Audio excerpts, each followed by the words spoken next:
Hello everybody, we are here in downtown Dublin with the Art Dublin crew, and we are here looking at the gallery that they are setting up for this weekend. Come and take a look with me, as well as hearing what some of the artists that are super involved with this weekend have to say about their art, about what you're gonna see. It's super exciting and we are ready to dig in. We can't wait for you to see it. We can't wait for you to be here with us. All right, we are back with Mr. Kelly. And off screen, we got to talking about how you are a stained glass artist. So tell me a little bit about that. How did we get into that? And walk me through the process. That's so interesting to me. Well, the stained glass that you'll see, I guess in a little while, is something I've just made in the past few weeks. I got into it in 2019. Okay. And started out the first piece I made was a little shamrock. The lady that was going to teach me how to pick a pattern. Okay. And I went over to Cochrane to meet with her, and she showed me how to cut the glass and grind it, and then put the copper foiling on it and solder it. So I made my first piece was that little green shamrock, and then my next piece I got involved with a project at my church at First Baptist to put a piece in 11 windows in our music suite. Wow. Okay. And it evolved into like a fundraiser to raise some money for the music program. Mm-hmm. And they'd pay me a little bit to do that. And so my next project turned out to be like there were 2 feet by 2 feet. So I went from a little shamrock to that's a big jump there. Bigger squares, yeah. And it was, but the process is you can actually learn it on YouTube. Okay. That's where I learned most of it. Okay. After that lady gave me my first instruction. YouTube's good for everything. It is. They'll tell you all that you need to know, and you can see all different styles. And Yes. Pinterest is fantastic to just give you ideas about patterns and what designs you might want to make. Yeah. And so then I got involved with another local artist who's now moved out of town, but we'd go to Atlanta to some of the warehouses to purchase the glass. Yeah. Some of the first glass I started out with came from Hobby Lobby. Okay. And they have a really good selection, and it's relatively inexpensive in comparison. But when you go to the warehouses, it's more of the designer kind of glass. Mm-hmm. And it's the colors and I guess the pigments that they use in the melting process and all that makes the stain is a lot I guess better quality. Mm-hmm. Anyway.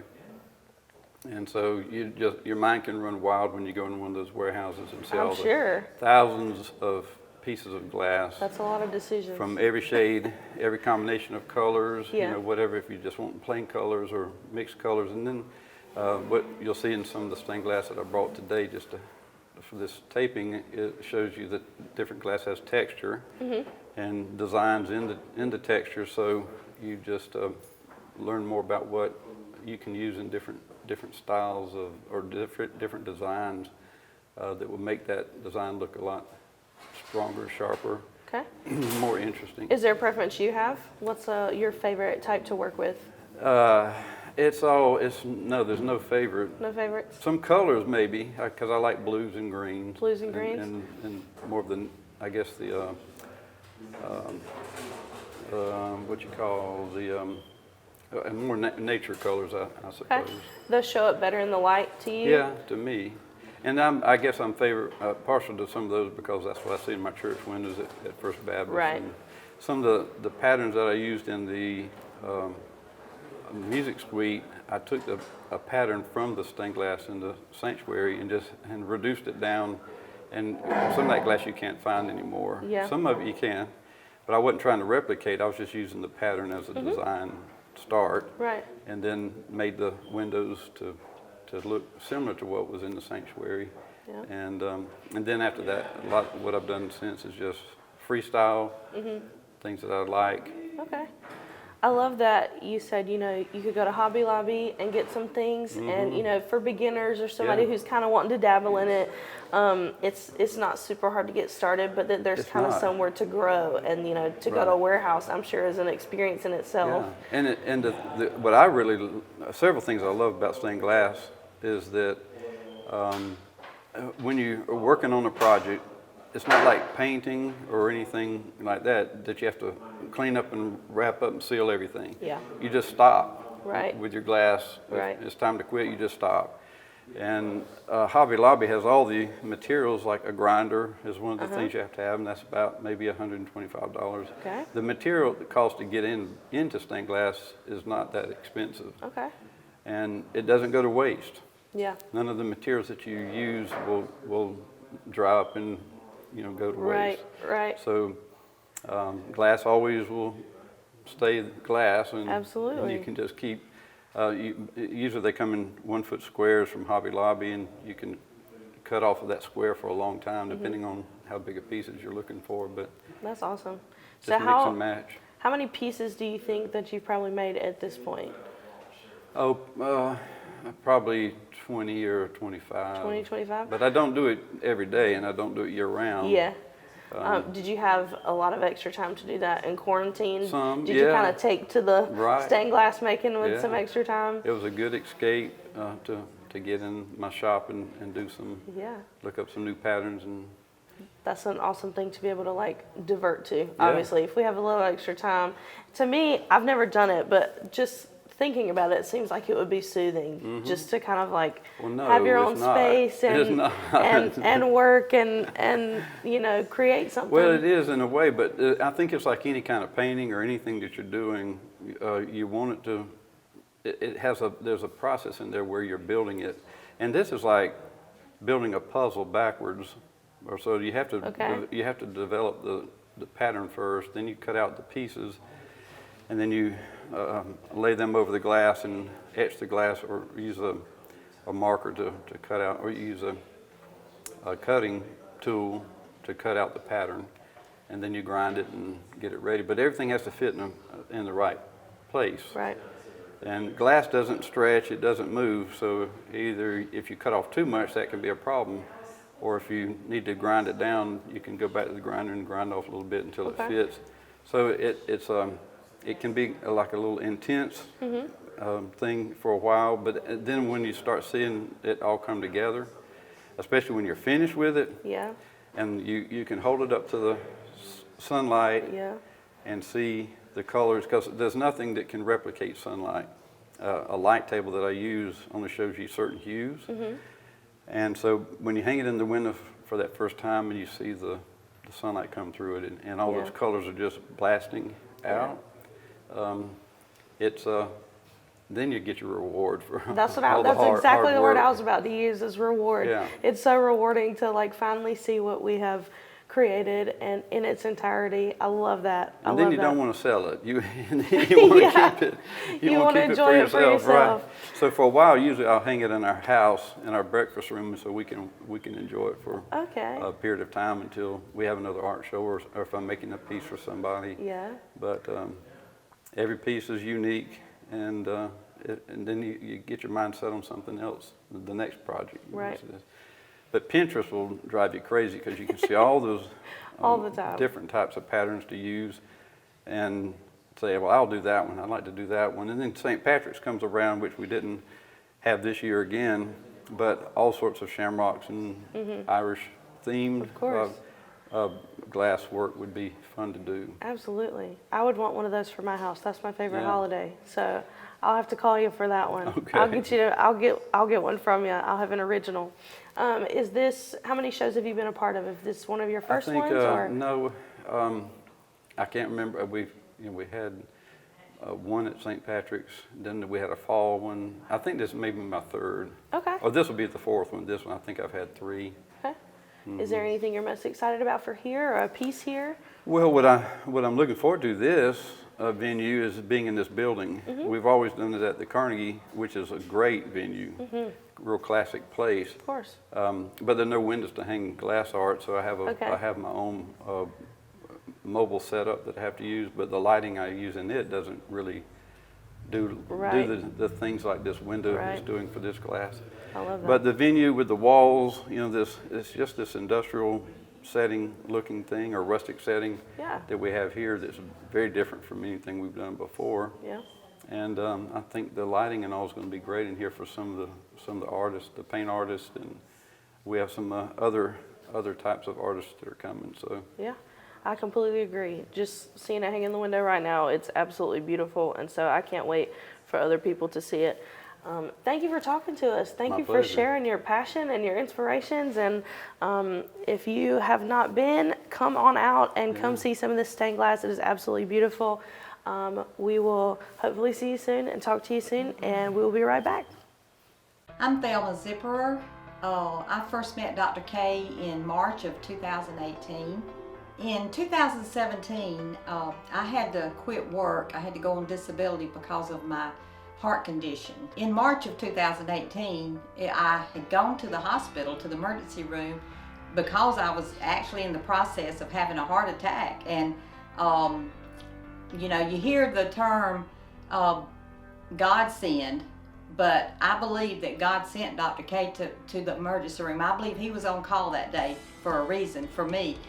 They called him, he came in, and I had changed insurance because I had to go on disability, so the insurance has changed. So one of the first things I asked him, and he may not remember this, but the first thing I asked him, I said, do y'all take my insurance? And he said, without even batting an eye, he said, we're not talking about insurance right now. I got a patient that needs me.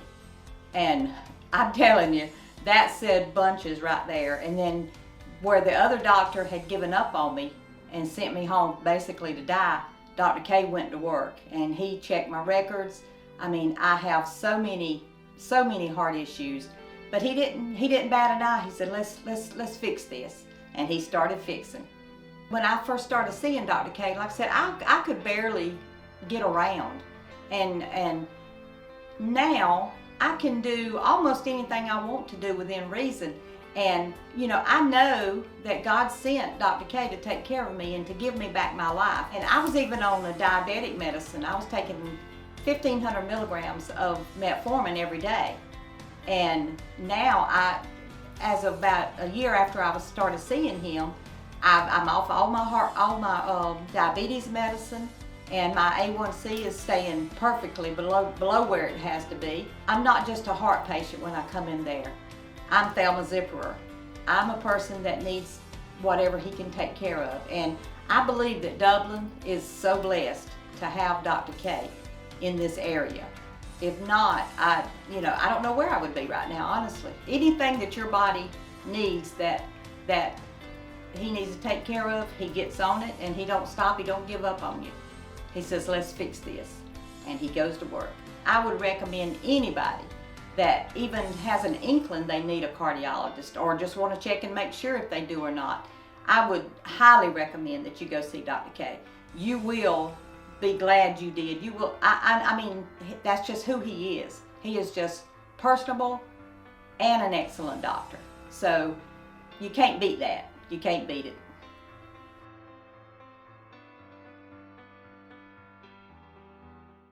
We're back again with Mr. Joe. You are also an artist here at Art Dublin, and all of our artists are so different. We've had painter, we've had stained glass. So tell me a little bit about what you do. I've seen some of it, but explain to the people watching kind of what your art is like here. It's fish art. That's the theme. And Fish art. Oil on wood, Okay. primarily. Some sculpture, some one-dimensional. Been doing it for a while. Okay. Several years now. So, kind of new to Dublin. Got involved with this group. Okay. Where are you from? Came from Bristol, Tennessee. Okay. Here. Awesome. So, they advertised in the paper for their show they had 2 years ago, this coming November. Mm-hmm. Skipped last fall because of the COVID thing, and then this is nice to have them gear up again for this. And this is a wonderful space. This Absolutely. is really, it really lends itself. So. Well, we're happy to have you in Dublin. Welcome. Thank you. Tell me about kind of the materials and things that you use for your fish art. Found materials, wood that the business I'm in, I do a lot of woodworking, so I don't throw anything away. And how did the idea kind of come about for fish art? Where does that inspiration come from for you? I don't know. Are you a fisher? I rarely get the opportunity. Okay, okay. I grew up fishing a lot. We do that a lot here in Dublin, Yeah. in the South, of course. Yes. So I immediately was like, this art right here, because it speaks to our community, I'm sure. Well, good. I have some freshwater stuff I'll bring. Okay. I've yet to finish setting up, but Awesome. I think tomorrow's a work day for everyone here. Yes, So absolutely. the space will fill up.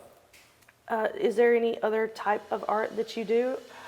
I do Western Okay, themed stuff as well. okay. And I have some pieces at the house, but they're not going to be here on this particular Gotcha. show, so Gotcha. it's just too much to bring. Yeah, so, I got you. yeah. I love a fellow creative when he says, "Hey, it's just too much to bring." That means you're in the zone. You've created a Well, lot. let's see, Then, this huh? past year anyway. Yes. This lent itself for that. Yes, so gave you a lot of free time. Yeah, initially. Absolutely. So. What got you into art or making art? Have you always just kind of been the Yeah, creative type, yeah, or always had that outlet to Yeah. go to. gotcha? So What kind of drives you to continue and to continue making art? just ideas that pop in your head. You want to make that Yeah, idea into something that's Absolutely. tangible. So yeah, that. yeah. Any advice for young artists or people who are wanting to get into art? Well, I would say just kind of find out where your niche is and just sort of develop your technique. Absolutely. You know, just keep at it and experiment. Yeah, I think, you're hesitant when I say, well, what's your art pieces here? And you say, it's fish art. But, like you said, find your thing. Find Yeah. whatever it is for that moment. And don't be afraid to just kind of go for it. That's Yeah. what being creative is all about. And everything in here is so different. And that's what makes it so wonderful Yeah, I and, look and forward to worthwhile. seeing what's going to be here Absolutely. this weekend. Well, Mr. Joe, I'm glad I got a chance to talk to you. Likewise, for thank you. Yeah, thank you for being here, and we can't wait to see everything that you bring in. Well, thank so you. we will be right back. Let's hope for good weather this weekend. Yes, absolutely. Hi there, I'm Hannah, and these are some of my best friends that I know I can trust. Child abuse is a serious problem that many kids, just like me and you, face every day. So whether you're at home or at school, it's important to know that you can ask for help wherever you are. If you have friends that you are worried about, go to an adult that can help make them safe. There are many signs that can be a warning that a friend may be in a bad situation, and you have the ability to come to someone's rescue. If you are the one experiencing child abuse, just remember, you're not alone. There are so many people that can guide you out of an uncomfortable situation once you reach out to an adult. Here at Stepping Stone, we want to spread awareness for child abuse, and we need your help. We want to stand up for children and give them a safe place to be. If you are in need of immediate help, call 911 or call our fully anonymous and confidential crisis line at 478-595-8339 or call us here at Stepping Stone Child Advocacy Center at 478-275-9010. And remember, there's no excuse for child abuse. Hello everyone, this is Kyle with A+ Flooring and Construction. I just want to start off by thanking Dublin and Lawrence County and the surrounding communities for such a great first quarter that we've been open. We've really enjoyed dealing with everybody. Business is doing great, and I just want to tell you thank you.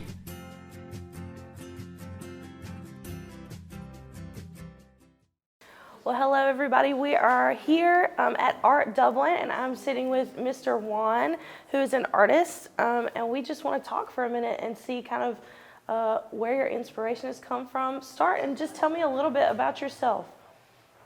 Thank you. I'm living in Dublin 18 years ago. I have several art shows in the country, New York, in Florida, Georgia. Okay. And this year we are trying to do something different with our art show. Okay. We used to work in the Carnegie, but this year we like to have something more close to the people and downtown life and everything. Right. Something kind of for the community, right? Exactly. Okay. So you said you've been in art shows in New York and Florida. This is not your first rodeo. You've had some experience. So how are you wanting to make this different and more local than other things that you've already been in? Uh, I like to feel close to this community. I love Dublin, and I love everything that Dublin represents. Yeah. Dublin history, and Yeah. many of my artwork usually have many historic stuff about Dublin. Okay. Tell me about that a little bit. What kind of, you said your art has a lot of historic content, so what are some of the things you paint? What are some of the things we might see from you here in this gallery? Actually, I sold pretty much everything that I did with the history things. Okay. But you can see it in Scott Thompson's office. He has a pretty good collection. There are many collectors right here in town that have many of my pieces. Actually, in City Hall Okay. has several of my pieces as well. That's awesome. What's probably like the thing that you've ever created? Do you have one? It's pretty much as you asked me what is my favorite child. Yeah. It's pretty complicated. You just can't choose. You can't choose. No. Each one, I'm sure, holds something different for you and a different, It's a tie different and time. inspiration. Exactly. Yeah. So, what are you most excited about for this show particularly? Is there anything you're ready for other people to see featured or something special? Yeah, it's something special because I think the past year we are quiet because the pandemic thing, but this year we are open again and we are trying to get different things. I think everybody is doing good things this year. Yeah, I know, like you said, it's just good to be open again, if nothing else. We always need a little time away, but we've had too long, I feel like, at this point. So it's nice to kind of be back out and see things start to open up, especially for our community and having things to do. This is an incredible space, just watching you guys set up already, and everything's not even here. So I'm really excited to see what else might show up and that kind of thing. I'm sure you've put in many hours at this point. If you're here setting up, helping, then I know you're ready to get it done and ready for people to see. Is there anything that you want people to know for this art gallery? Yes, we were doing an opening, a gala opening at Friday at 6 p.m. and I hope many people as possible can join us. Yeah. It's a $20 fee, but includes 2 drinks and food and everything. And we will be open for free Saturday and Sunday. So, Okay. So Friday, we're opening at 6. It's a $20 fee, but you said that includes 2 yeah, it's drinks. a gala. Okay, awesome. And then you said Saturday and Sunday was what? It will be open. It's Just free open for everybody. So okay, exactly. that's awesome. Well, yeah, for sure. Come and join and come and look at all the beautiful stuff that's in here. It's not even full yet, and I'm already excited. I don't have an artistic bone in my body, so it amazes me to walk around and see the stuff that's been created. It's really awesome to see and to know that there's that kind of talent in our community. A lot of people think Dublin's so small sometimes, but man, we are just bursting with talent. And so I love when we get a chance to showcase it and things like that. So we're excited. I know you're excited, and we can't wait to see you in a few days. Thank you very much.